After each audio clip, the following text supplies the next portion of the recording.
सारी दुनिया में सिर्फ हिंदू धर्म ही ऐसा धर्म होगा जिस धर्म में ऊंच नीच, भेदभाव, छुआछूत ये सारी चीज़ें हैं। बल्कि ये कहा जाए कि हिंदू धर्म की बुनियाद ही इसी बात पर कायम है, तो मेरी बात गलत नहीं हो सकती। क्योंकि इस तरह की बातें हिंदू धर्म में और हिंदू धर्म की धार्मिक पुस्तकों के अंदर एक दो जगहों पे नहीं बल्कि हज़ारों जगहों पे लिखी हुई हैं। कहीं कहीं तो इतनी घटिया बातें आ जाती हैं कि इंसान सोचने पर मजबूर हो जाता है।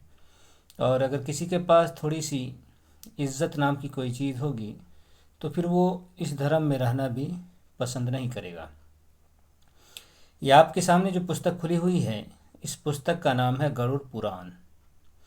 आचार कांड है और अध्याय है 222, पेज नंबर है 406।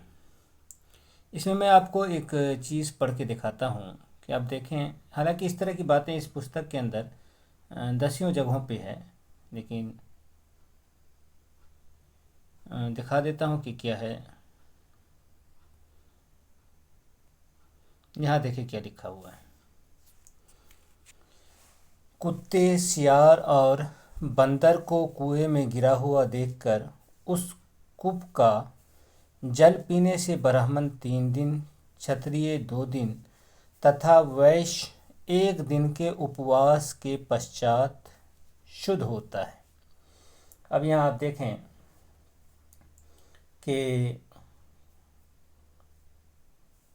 किसी कुएं में कुत्ता मर गया, गिर गया और मर कर के उसमें एक तरह की कुत्ते की गंदगी उसमें पानी में चली गई। कुत्ता सियार एक ही तरह है और बंदर भी मान लें। तो यहाँ देखें कि जो नीचे बात है कि अगर उसका पानी ब्राह्मण पी ले तो 3 दिन तक भूखा रहेगा, भूखा प्यासा रह कर के वो प्रायश्चित करेगा। उस तरह से क्षत्रिय 2 दिन और वैश्य 1 दिन भूखा रह के उपवास करके अपना वो प्रायश्चित करके वो शुद्धि हासिल करेगा। खैर जो भी हो, लेकिन यहाँ आप देखें कि शूद्र के बारे में ये बात नहीं आई है कि अगर शूद्र पी ले तो क्या करेगा। यहाँ बहुत सारी बातें आपके जहन में आ जाएंगी और आप सोचने पे मजबूर हो जाएंगे। इस मंत्र को या इस को जो आपके सामने खुला हुआ है, इसको देखने से कि आखिर शूद्र के बारे में ये बात क्यों नहीं आई है।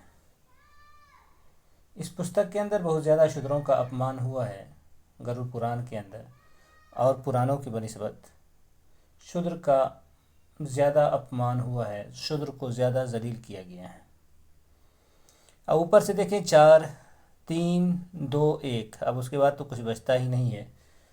और वो एक चीज़ हो गई। दूसरी चीज़ ये कि क्या ये चीज़ उस ज़माने के अंदर नामुमकिन थी, असंभव थी कि कोई शूद्र किसी ऊंची जाति के कुएं से पानी पी ले। तो ये चीज़ तो खैर असंभव थी ही, बड़ी मुश्किल थी। और इस ज़माने तक, आज़ादी से पहले तक ये चीज़ नामुमकिन थी। तब भी अगर कोई पी ले तो उसकी प्रायश्चित का, उस कुएं की पाकी का, उस कुएं को पवित्र करने का तरीका, वो सारी बातें आई हैं। तो यहाँ जो चीज़ असल में बताया जा रहा है वो ये है कि कुत्ता हो, सियार हो, ये बंदर वगैरह हो, ये भी शूद्र के ही समान है। या शूद्र इन जानवरों की तरह ही है। बल्कि अगर आप देखें तो जानवर को कुछ ना कुछ तो इज़्ज़त है, लेकिन शूद्रों को उतनी भी इज़्ज़त आपको मिलती हुई नहीं दिखेगी। कई धार्मिक पुस्तकों में आप देखेंगे कि शूद्र को जानवरों की तरह कहा है। मनुस्मृति वगैरह में तो कुत्ते की तरह बताया है कि कोई कुत्ता को मार दे या शूद्र को जान से मार दे, प्रायश्चित दोनों का एक ही है। कुत्ता, बिल्ली, मेंढक, कौवा, उल्लू, नीलकंठ, और एक और कोई है, जहन में नहीं है। और इस तरह की बात कई पुस्तकों के अंदर लिखी हुई है। और अगर आप और देखें तो इससे भी गिरी हुई बात आपको मिलेगी वशिष्ठ धर्म सूत्र के अंदर, बौधानिया के अंदर, ब्रह्म सूत्र के अंदर, जहाँ पर शूद्र को मुर्दा कहा गया है, शमशान कहा गया है। तो इस तरह की बातें आती हैं।